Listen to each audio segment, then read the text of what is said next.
mi pueblo, dijo el jornalero al amo. En la plaza de mi pueblo, dijo el jornalero al amo. Nuestros hijos nacerán con el puño levantado. Nuestros hijos nacerán con el puño levantado. Muy buenas tardes. Muchas gracias a todos y a todas por acompañarnos. Y muchas gracias también especialmente a la Sociedad de Payagaete y a su presidente por acoger este acto hoy, que la verdad, en primer lugar me presento, soy el consejero de Cultura del Cabildo, Carlos Ruiz, y pues muy gratamente impresionado por la acogida y por el lleno que tiene el salón.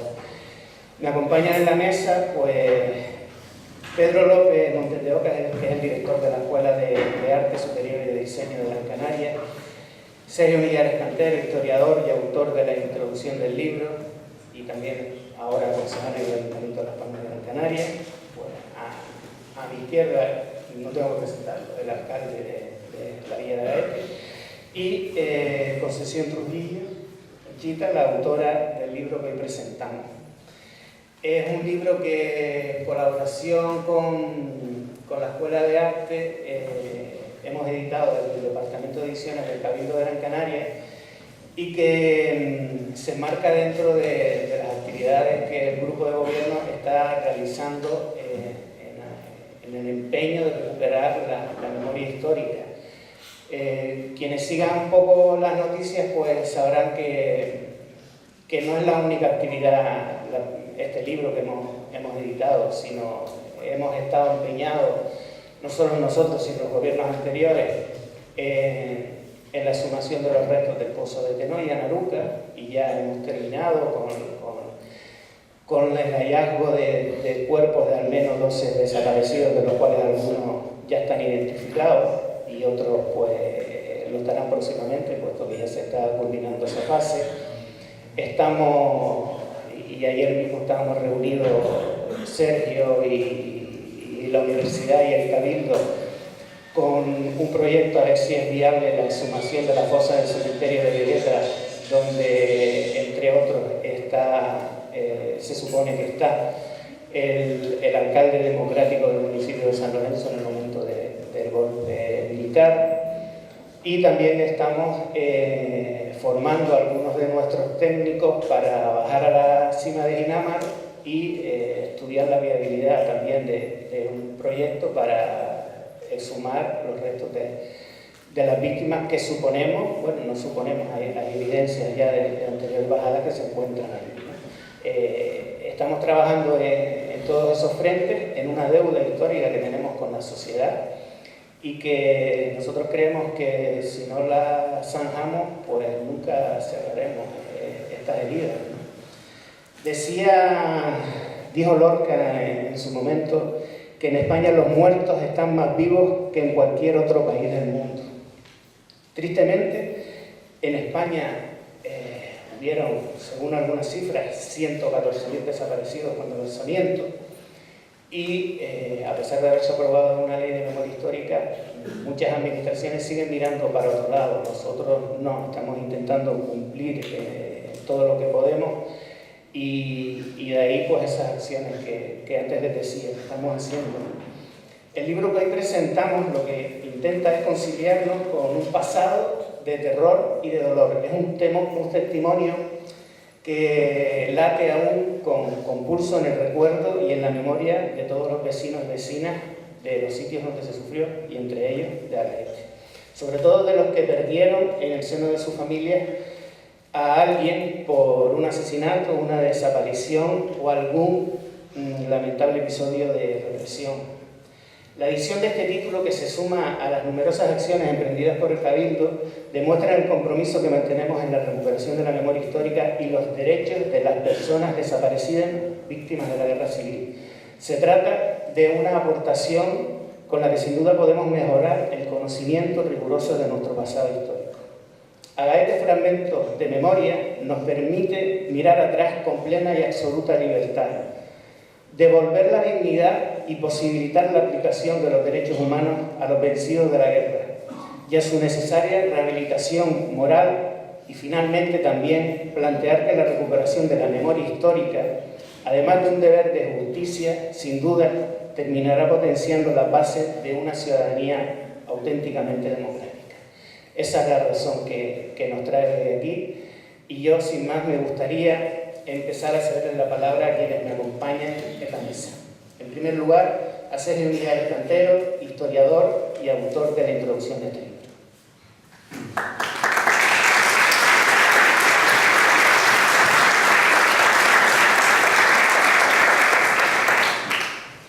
Bueno, buenas tardes a todos y a todas. Recuerdo que, creo que fue en el 2014 que me lo diga Conchita, porque se constituyó la Asociación de Memoria Histórica de Agaete, y fue aquí mismo, en este salón de actos, que estaba completamente lleno también como hoy prácticamente. O sea que yo creo que aquí hay una continuidad, ¿no? Una continuidad del trabajo que comenzó a darse a partir del 2014 con la constitución de esta Asociación de la Memoria Histórica, y el acto de hoy que viene a culminar un proceso, pues viene a culminar una etapa de recuerdo absolutamente necesaria para que la población de este municipio se reconcilie con su pasado. Recuerdo que en esa conferencia estuve hablando mucho tiempo, ¿no? Entonces, claro, es imposible repetir un poco todas las palabras.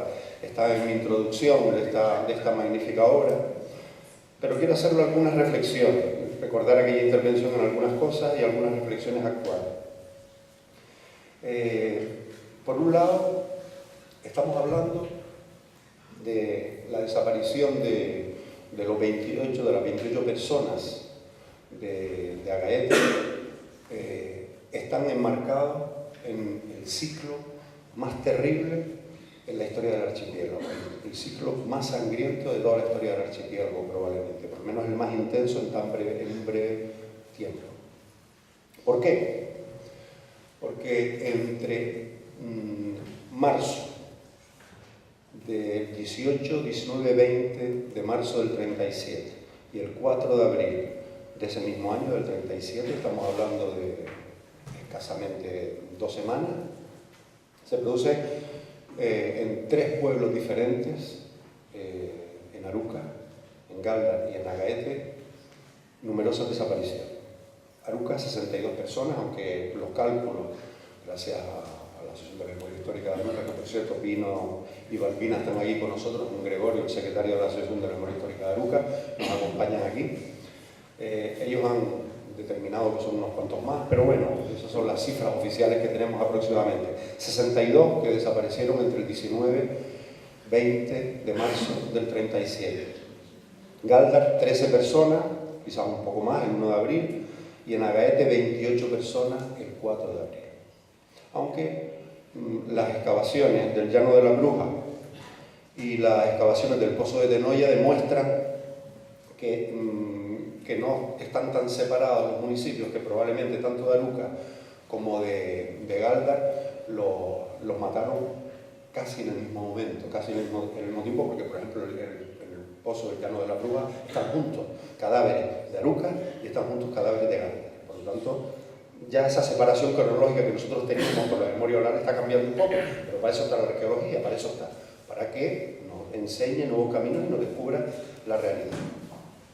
Bueno, este ciclo tremendamente sanguinario, brutal, terrible, nos ha llamado muchísimo la atención a los historiadores.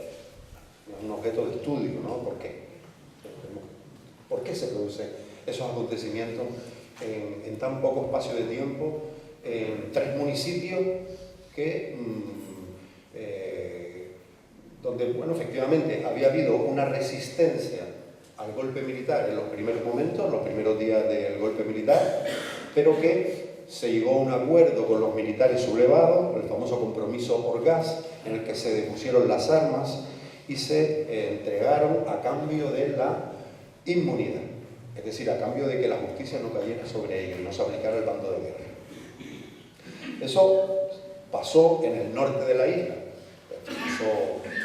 los famosos episodios del noroeste que están muy bien reseñados.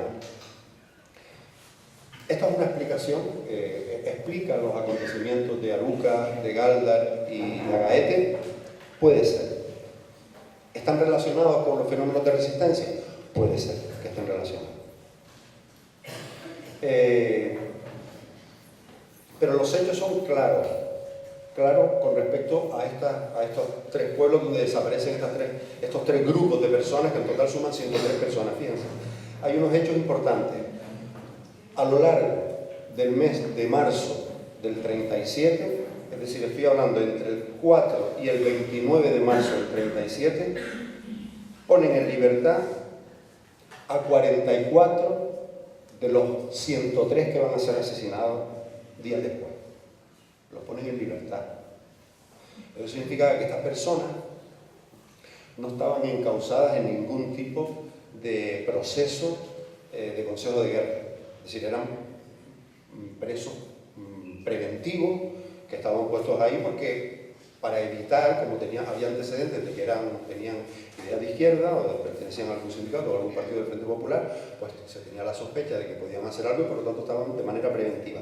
Pues de esos 103 asesinados en Aruca, Gáldar y Agaete, 44 se han asesinado, 37 de Aruca, 6 de Gáldar y 1 de Agaete. De los 28, solo uno va a estar en el campo de concentración de Gando, que va a ser liberado días antes del ciclo de desaparición. Bueno, aquí esto nos da una idea. Esto ya nos dice cosas. Nos empieza a decir que hay hechos relacionados unos con otros. Es decir, las liberaciones están relacionadas con los asesinatos. Y entonces eso nos lleva a pensar en complicidades y nos lleva a pensar en planificación del hecho represivo. Pero hay más.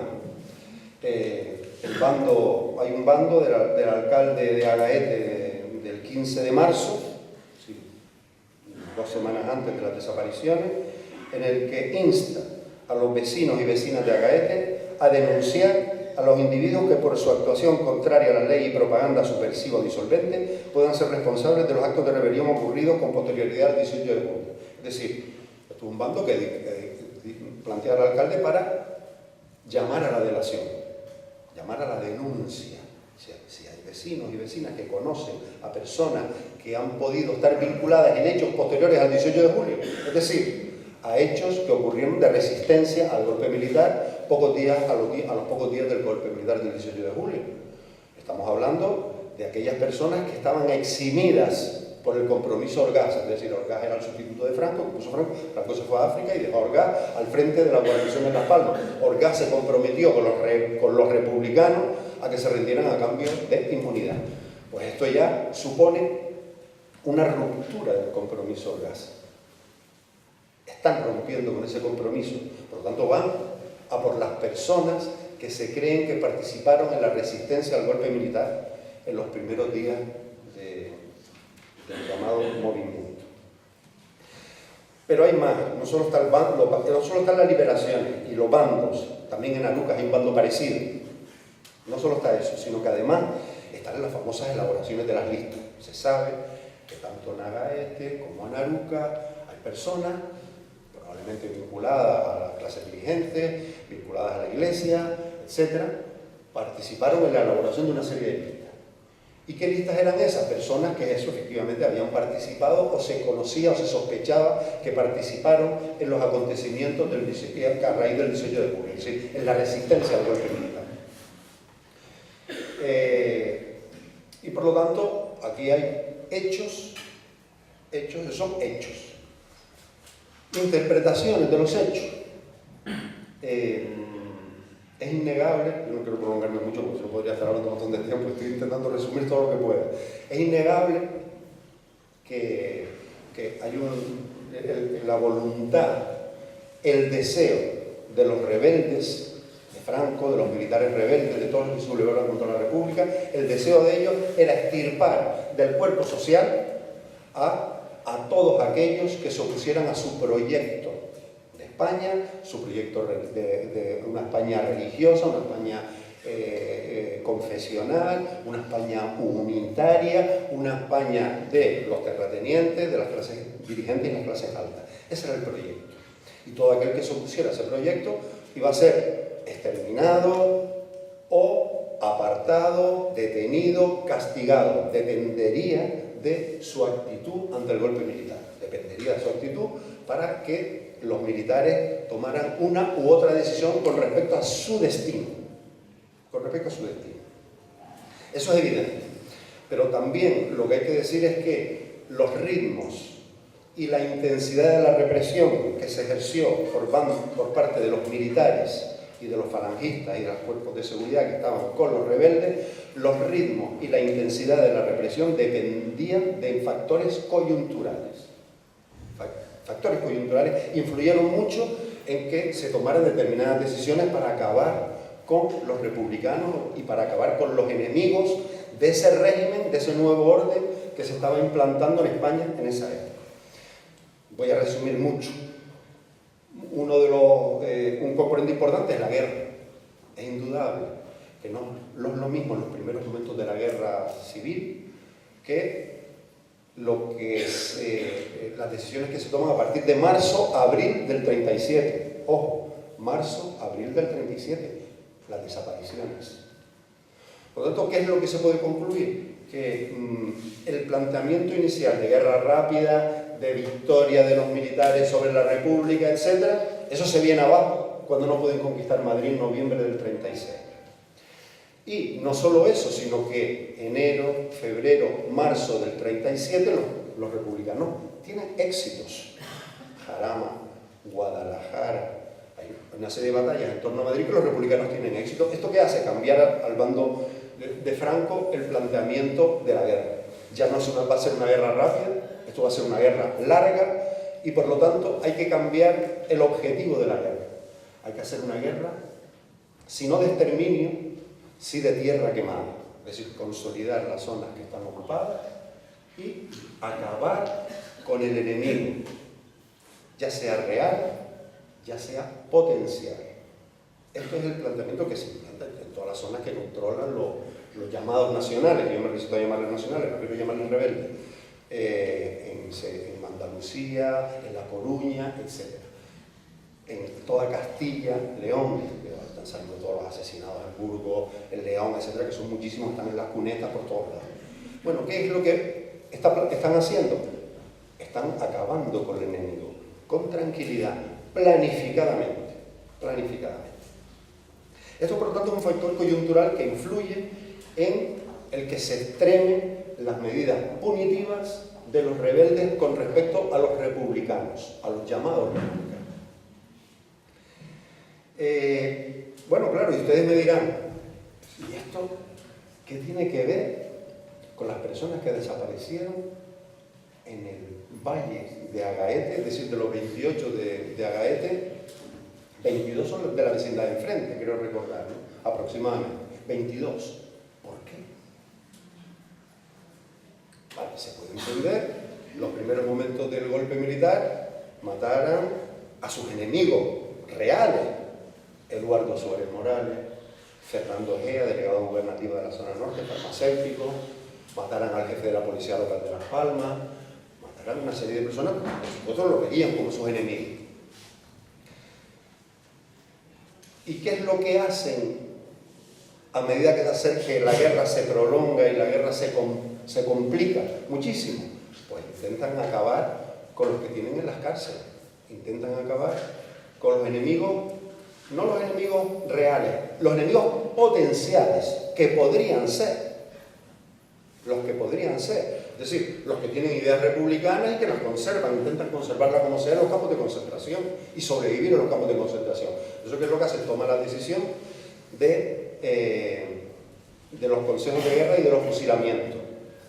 Telde, Tenoya, todos esos consejos de guerra que se producen en enero, febrero, marzo, también en la Isleta hay consejos de guerra, es decir, se produce Telde, importantísimo también en Telde. Todos esos toman las decisiones en estas fechas, en las fechas que ellos ven que la guerra está cambiando y que hay que acabar con los enemigos potenciales. Bueno, pero esto tampoco explica las desapariciones en Agaete, tampoco explica los 22 desaparecidos en Agaete, en la vecindad de enfrente. Porque ¿quiénes eran los desaparecidos de la vecindad de enfrente? Lo dice Conchita en su libro, sale en su libro, está aquí. Jornaleros, personas que tenían algún tipo de idea política, que eran un peligro para el régimen, en absoluto. Su único pecado era haber pertenecido a la sociedad Oficium Varius de Agaete. Pero la sociedad Oficium Varius, ¿por qué se apuntaban a la sociedad Oficium Varius de Agaete? ¿Porque eran revolucionarios? No, porque si se apuntaban a un sindicato tenían posibilidad de, a través de las listas de trabajo, entrar en alguna finca, en el trabajo de alguna finca. Ahí estaban las peleas con los Manrique de Lara, con todos los propietarios, entre el sindicato y los propietarios. Pero bueno, esa es otra batalla que ahora no viene al caso contar. Entonces, por lo tanto, si ese es el perfil de los asesinados de Agaete, la inmensa mayoría, ¿por qué los mataron? La pregunta sigue flotando en el aire, porque no entra en el perfil ni enemigos reales, ni enemigos potenciales. Entra en un tercer perfil, que es el perfil de los inocentes que hay que sacrificar. Y esa es mi hipótesis. Es decir, porque en lo que hay en el fondo es una operación, esto es una hipótesis, no está totalmente demostrada, pero en base a los acontecimientos y a los hechos, yo creo que lo demuestro, o por lo menos doy elementos para conducir a esa conclusión. La hipótesis es que se producen determinados acontecimientos, hay algo o algunos acontecimientos que hacen que desde Burgos, Franco y los principales autoridades rebeldes ordenen a Canarias hacer una operación ejemplar que siembre el terror en las islas, porque consideran que el terror no se ha desarrollado suficientemente y no se ha asustado lo suficientemente a la población. En Telde se hizo con los fusilamientos, trabajo hecho. En Tenoya se hizo con los fusilamientos, trabajo hecho. En La Isleta se hizo con los fusilamientos, trabajo hecho. Faltaba Luca, faltaba Galda y faltaba Agaete. Esos consejos de guerra estaban en marcha. Es decir, la gente que más vinculado políticamente estaba y más comprometido políticamente en esos tres pueblos, estaban en los campos de concentración. ¿Los liberaron? No podían liberarlos porque estaban esperando consejos de guerra. Por lo tanto, aquí tenemos una gran paradoja. Las personas más vinculadas políticamente salvan la vida. Y los que menos vinculados políticamente son asesinados. Los 103 asesinados son los que menos vinculados políticamente. Y los de Agaete mucho más todavía que los desaparecidos de Aruca y los desaparecidos de Galda. Mucho menos vinculados políticamente que los demás pueblos. Entonces, ¿y por qué la represalia? Yo creo que hay un acontecimiento que se produce entre el 12 y el 13 de marzo del 37 que hace que las autoridades militares ordenen una represalia en el norte de la isla y completen el ciclo represivo que estaba incompleto, el puzzle estaba incompleto en el norte. Faltaba Aruca, faltaba Galda y faltaba Agaete. Pues ese puzzle se termina en Agaete. ¿Y qué es lo que lleva a la desaparición de la gente de Agaete? Pues los acontecimientos de Villa Cisneros. En Villa Cisneros, el 12 al 13 de marzo del 37 se produce una fuga masiva de presos republicanos de Tenerife que estaban en un penal en Villa Cisneros, colonia en el Sáhara controlada por España. Los presos se levantan contra la guarnición militar. La guarnición militar de ese territorio, guarnición española, se suma a los presos, 100 personas más 50 presos. Son 150, capturan el vapor Viera y Clavijo en Villa Cisneros, que es un vapor correillo que va en ese momento, pasa por ahí, lo capturan y se huyen a Dakar, a la colonia francesa de Dakar, en Senegal. Esta es una fuga, esto se produce el 12 al 13 de marzo.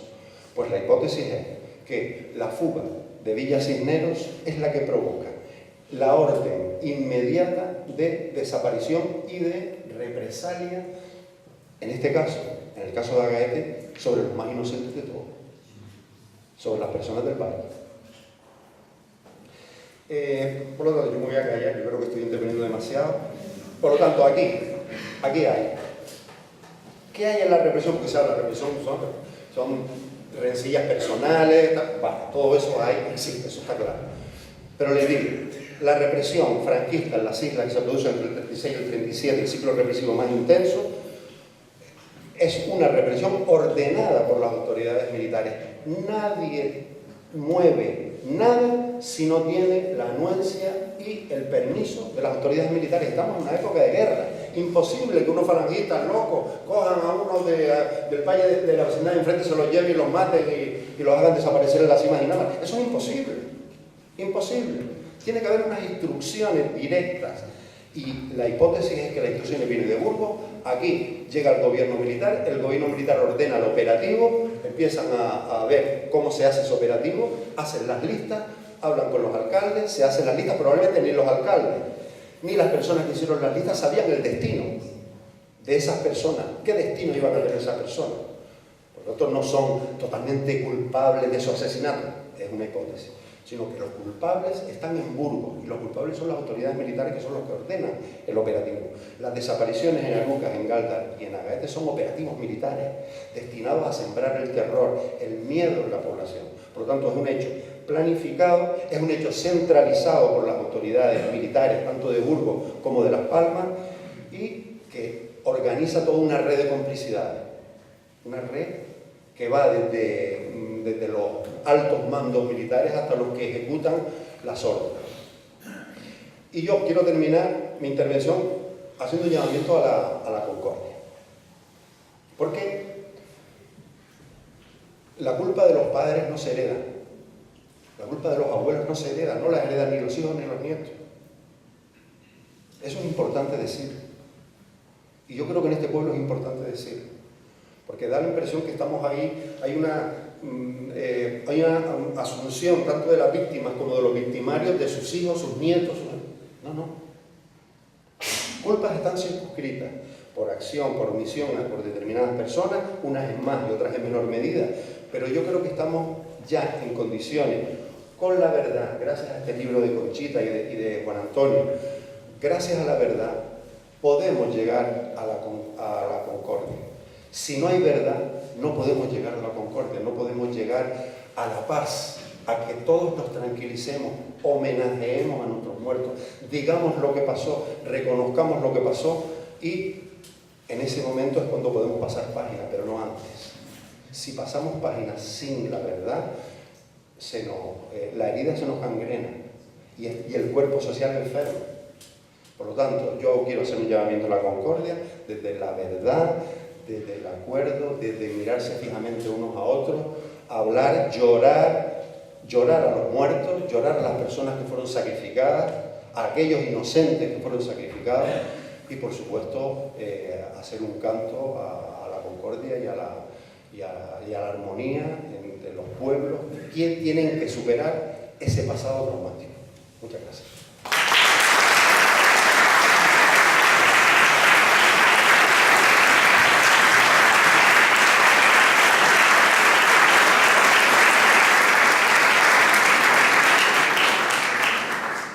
Muchas gracias, Sergio. A continuación tiene la palabra Pedro López Montes de Oca, director de la Escuela de Arte y Superior de Diseño de Gran Canaria, que ha participado junto con el Cabildo en la edición de este libro, fundamentalmente en la maquetación y el diseño del mismo.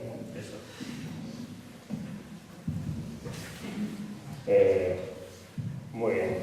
Buenas tardes. Primero que nada, muchas gracias por esta invitación. Aprovecho para saludar a los compañeros de mesa, es un honor estar aquí, a don Carlos Matías Ruiz Moreno, consejero de Cultura de Gran Canaria, don Juan Ramón Martín Trujillo, alcalde de Agaete, a don Sergio Millares Cantero, historiador, gracias por la intervención fantástica, me ha dejado impactado, la verdad, y por supuesto doña Concepción Trujillo Ramos, Conchita. Conocí la Escuela de Arte y Superior de Diseño de Gran Canaria como un espacio educativo dinámico. Siempre ha sido una escuela abierta a la participación y colaboración con otras instituciones, está en nuestro ADN creativo. Siempre en beneficio, además, de la formación de nuestro alumnado, porque entendemos que estas son de las mejores experiencias que puede tener un alumno, salir del aula y proyectarse a la sociedad. Pero este proyecto realmente creo, sin temor a equivocarme, que ha sido distinto a otros. A través de los compañeros, de los profesores, en este caso concreto de las enseñanzas artísticas superiores de diseño gráfico, que es el nivel máximo que tenemos en la escuela, equivalente a un grado universitario para que lo sepamos todos, a los que además debo agradecer su ilusión y esfuerzo. Aquí nos acompaña María Afonso, precisamente, que no la veo porque ha tocado detrás del pilar. También nos acompaña una de las alumnas, Silvia, está a su lado. Hemos hecho un viaje fantástico, además de conocimiento de una zona que físicamente ella y yo no conocíamos. Estamos aquí y muy agradecidos de estar aquí. Es un centro comprometido con la sociedad, como no puede ser de otra manera, y lo intentamos demostrar constantemente con nuestro trabajo.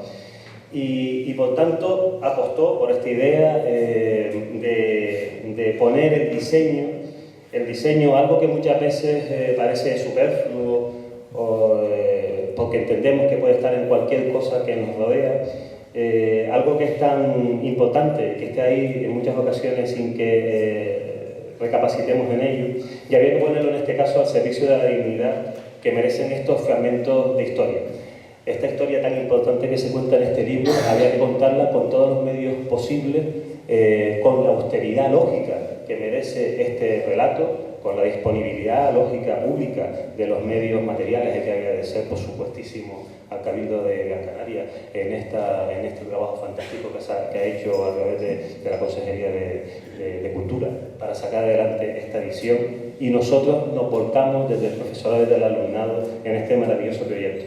Este proyecto, además, estamos seguros, porque lo sabemos por medio de los alumnos, que ha sido muy especial para ellos. Han puesto, como siempre, toda su capacidad, que la tienen y muchas, y también la ilusión al servicio de acompañar lo que es el relato de esta historia por medio del diseño editorial. Este diseño editorial que sirve para unir físicamente, mediante un discurso, todo lo que se está contando ahí.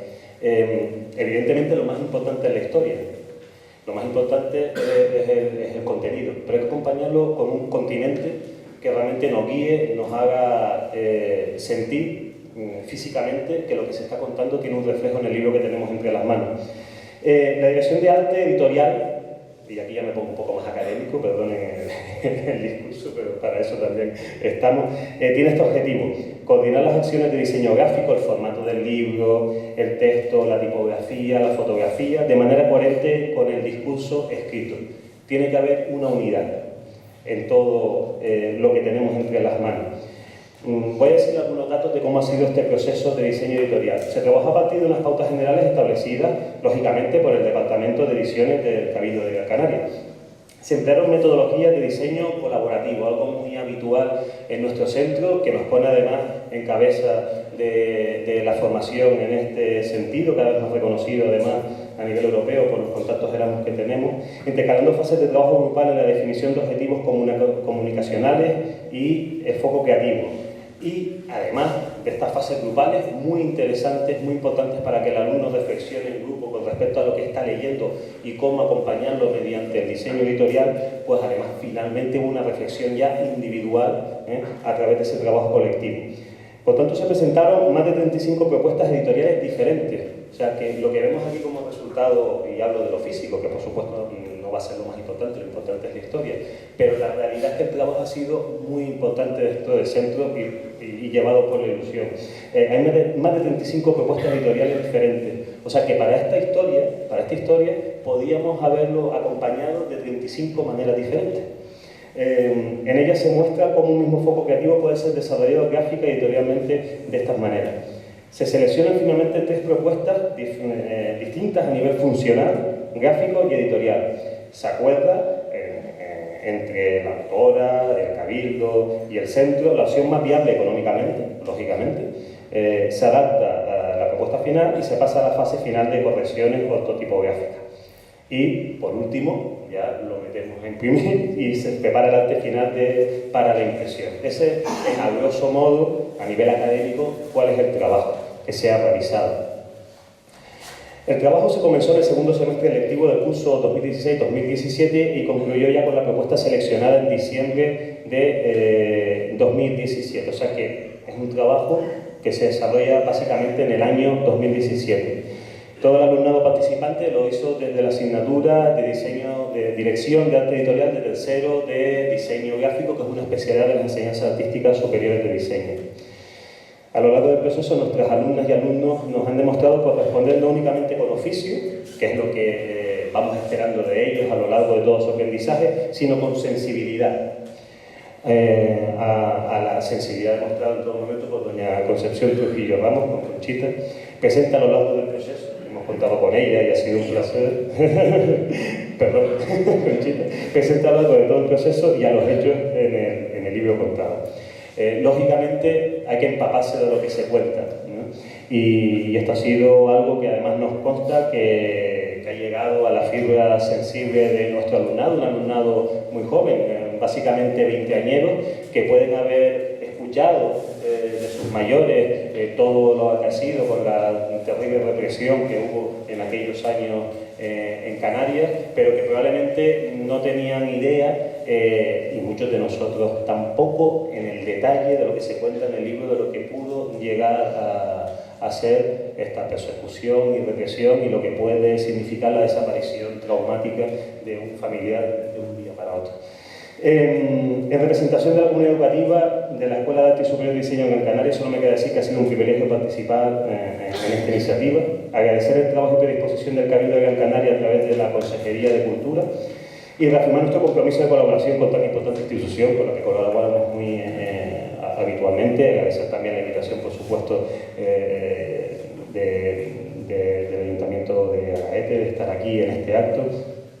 Agradecer a don Juan Antonio Jiménez Damaso su trabajo en el libro y, por supuesto, y para terminar, a Conchita su humanidad y perseverancia, porque yo creo que eso es una palabra que define la actitud que has tenido todos estos años y lo que hemos visto en ti.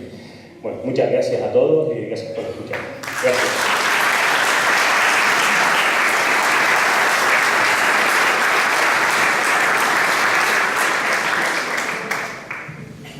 Muchas gracias, Pedro, a ti y en tu nombre a toda la comunidad educativa. A continuación, pues, tiene la palabra el alcalde de este municipio, Juan Ramón Martín. Buenas tardes, señor consejero, señor concejal, historiador, señor Millares, don Pedro, director de la Escuela de Arte, Concepción, vecinos y vecinas, sí, un poco atrás, pero vecinos y vecinas, amigos, familiares.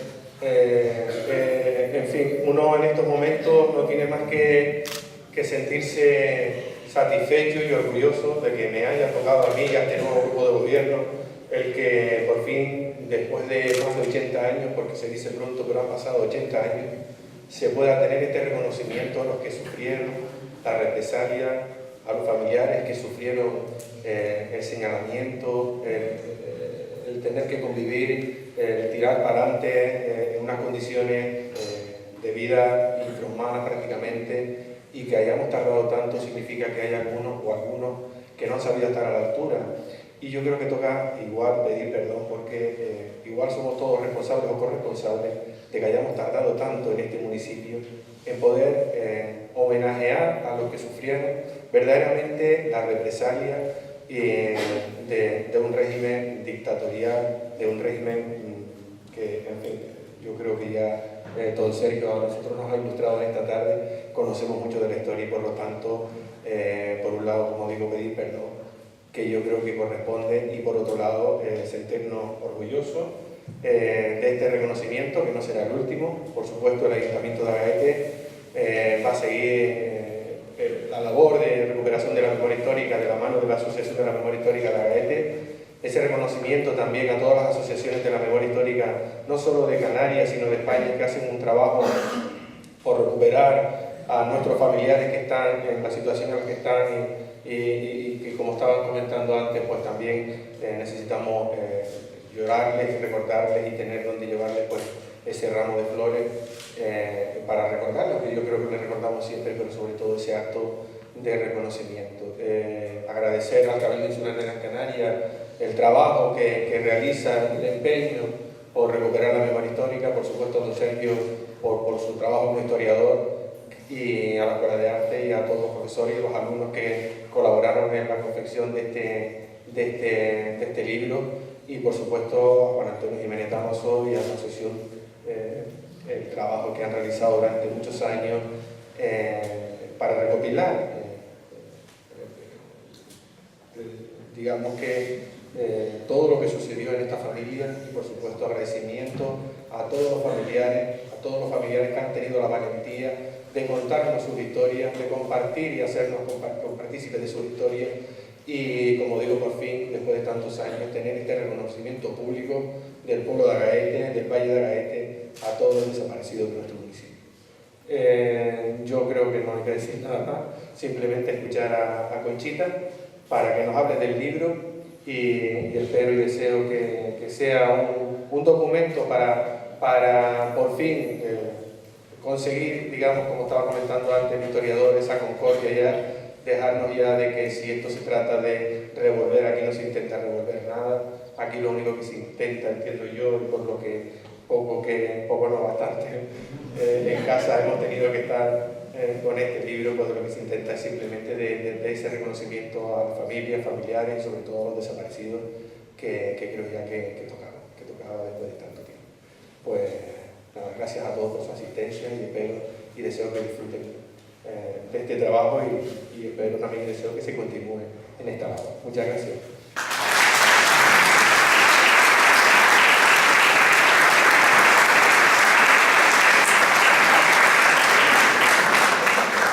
Muchas gracias, alcalde. Bueno, y para cerrar, pues le toca ahora a Concepción Trujillo del Río, autora junto a Juan Antonio Jiménez Damaso de Agaete Fragmentos de Memoria, y a mí como galdense también me gustaría decir, por la simbología que ello tiene, hija del alcalde legítimo de Ganda en julio del 36, cuando el golpe militar de Diego.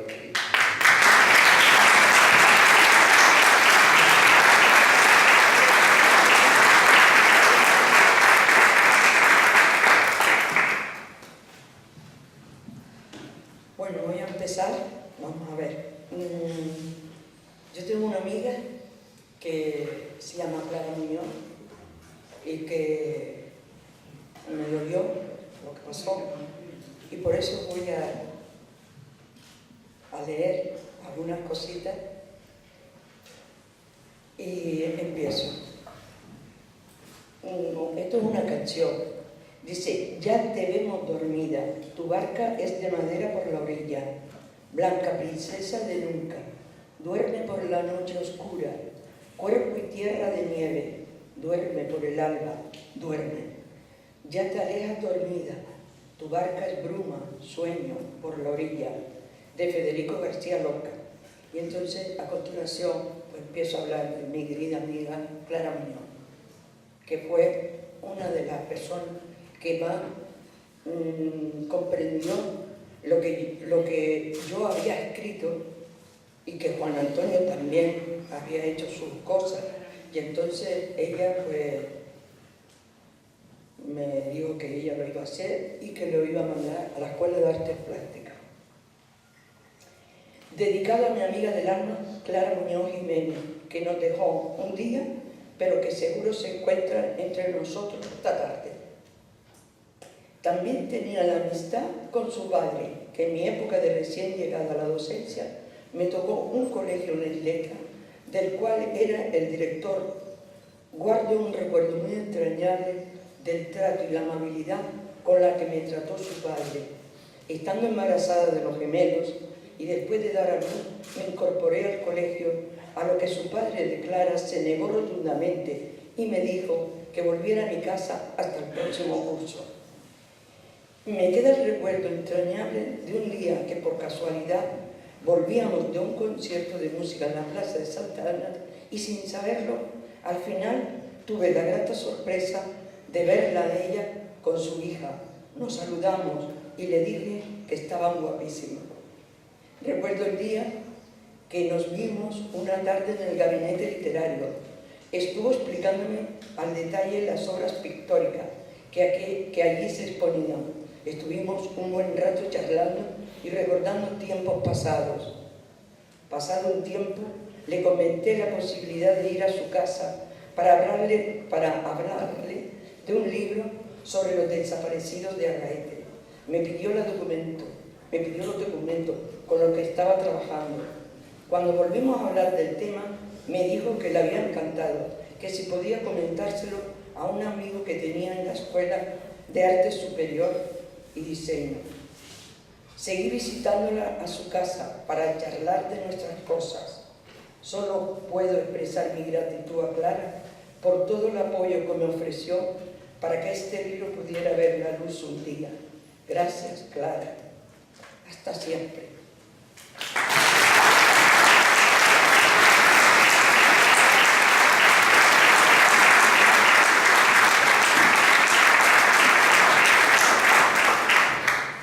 Bueno, pero aquí hay algunas cosillas también que las tengo preparadas. De una tal Macu, que no la veo por aquí, que ya se lo dije que viniera, pero no la estoy viendo, que fueron los primeros momentos en que yo empecé a salir de mi casa, del pueblo de Agaete, a la parte de arriba de Agaete, y yo iba por allí y nadie me decía nada. ¿Y usted qué es lo que quiere? ¿Y usted quién es? Y esto y lo otro.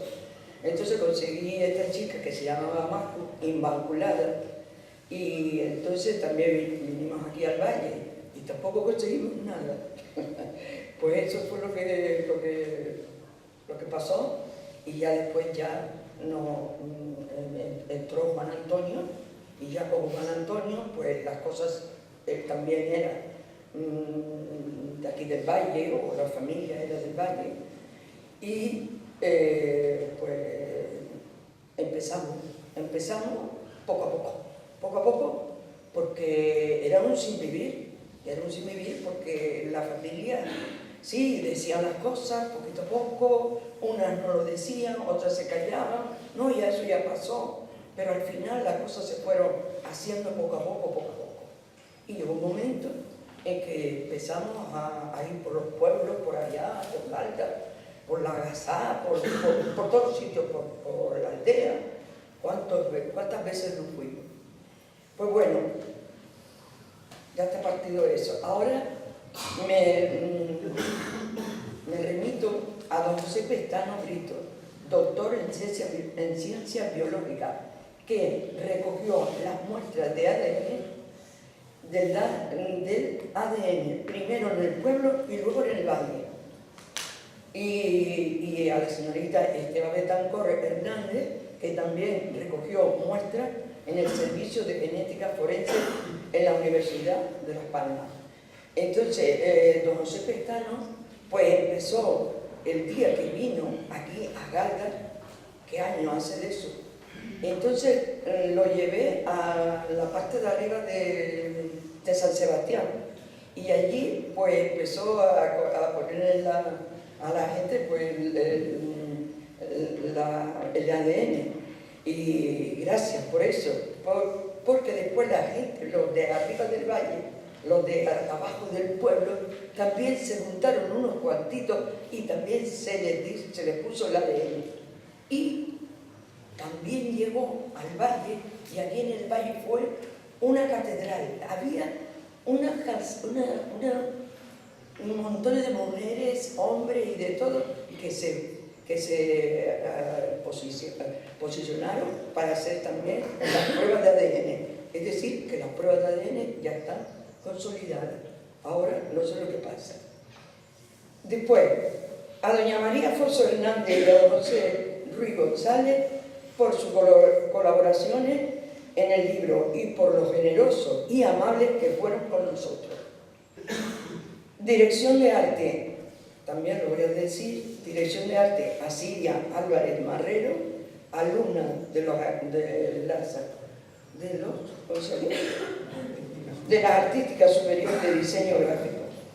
Diseño gráfico, Adai Sosa Guerra y Andrés Hernández Lois, alumnos de la Enseñanza Artística Superior de diseño y de gráfica. Y para terminar, don Juan Antonio Jiménez Damaso, coautor de fotografía y tratamiento digital de la fotografía cedida por los familiares.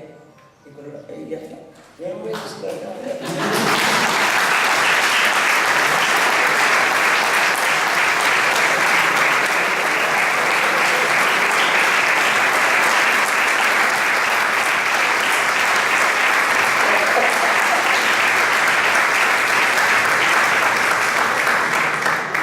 Mucho agradecimiento a la sociedad esta del Valle, al profesor, al Cabildo, a Sevillanes, de la Escuela de Arte Plástica, y también al señor que lleva el tema este, que es todo, José, don José, me va para acá, José Sosa, presidente de la persona.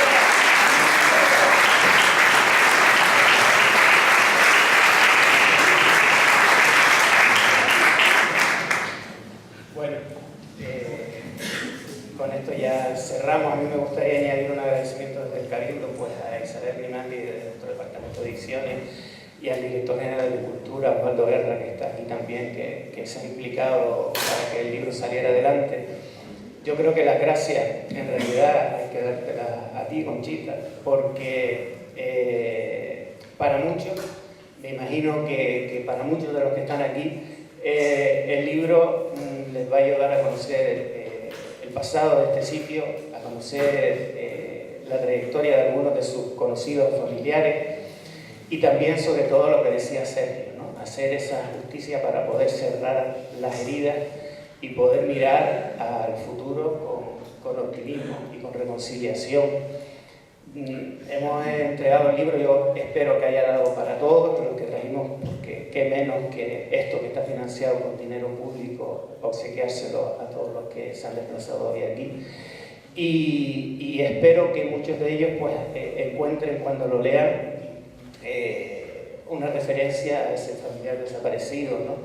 Yo que en su momento nos reunimos, empezamos con ese proyecto que vino de la mano de Sergio y de Pedro, y no me esperaba, lo digo sinceramente como un ejemplo de lo que me imagino que podrán encontrar muchos de ustedes, que cuando llegara el libro impreso y lo leyera, me encontrara a mi tío político fallecido recientemente, José Sosa de Rosario, el Pollo del Valle, el cual yo, por las noticias que tenía en su época, alguna vez de adolescente, siempre interesado en estos temas, alguna vez le intenté que me contara algo y nunca me decía nada, ¿no? Siempre decía, yo de eso no sé nada, no me acuerdo, no quería hablar, ¿no?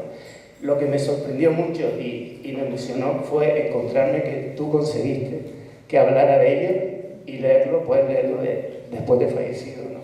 Yo me imagino, pero yo creo que si esa situación se repite con muchos más de los familiares de los desaparecidos, solo eso vale todo este trabajo, vale el libro. Muchas gracias.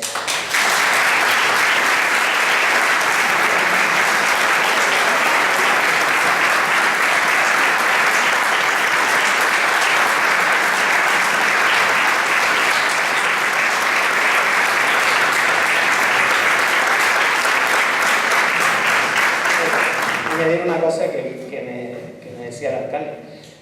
Claro, para quien no lo haya podido conseguir hoy, para quien esté a la expectativa, pues el libro lo tendremos a la venta, corrígeme Osvaldo si me equivoco, en la librería del Cabildo, y también lo pondremos online, ¿no? Como suele ser habitual con todas las últimas publicaciones, en la página de la librería del Cabildo también lo pueden comprar en formato digital.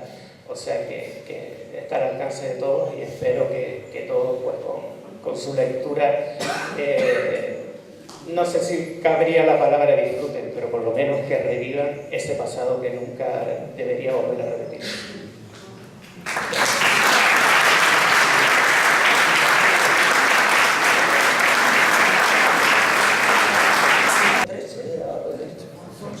Alfonso III. Y entonces, pues, mi padre fue preso y era también alcalde de Gama. era maestro nacional y alcalde de Galdós. Y fue preso en la Illeta, y después en Galdós, y después en la comisaría. Llegó casi con 7 años cuando terminó. Entonces, esa cosa que yo tengo de lo que le ocurrió a mi padre es lo que me marcó a mí. Es lo que me marcó a mí cuando yo ya terminé mi magisterio. Pues lo que yo quería hacer era lo que me inspiró mi padre a mí. Y por eso yo salí a la calle, iba al pueblo abajo de la Gaete, y aunque la gente no me asistieron, pero aquí en el valle tampoco mucho, pero ya después poco a poco las cosas se unieron y todo fue bien. Pero para que sepa que todo fue a favor de lo que le pasó a mi padre y a mis 2 tíos, que no fue poco. O sea, se llevaron a mi padre volvió a los 7 años, pero mis 2 tíos, uno fue tirado al pozo, que todavía no aparece, y al otro lo mandaron a la guerra a España, y también volvió para acá, y también estuvieron ahí. Pues eso fue lo que ocurrió, eso fue lo que nos ocurrió a nosotros, a la familia nuestra, y eso fue lo que yo he pasado con esa familia, con mi familia, y ya me dio lo que yo podía hacer referente a lo que había pasado en mi familia.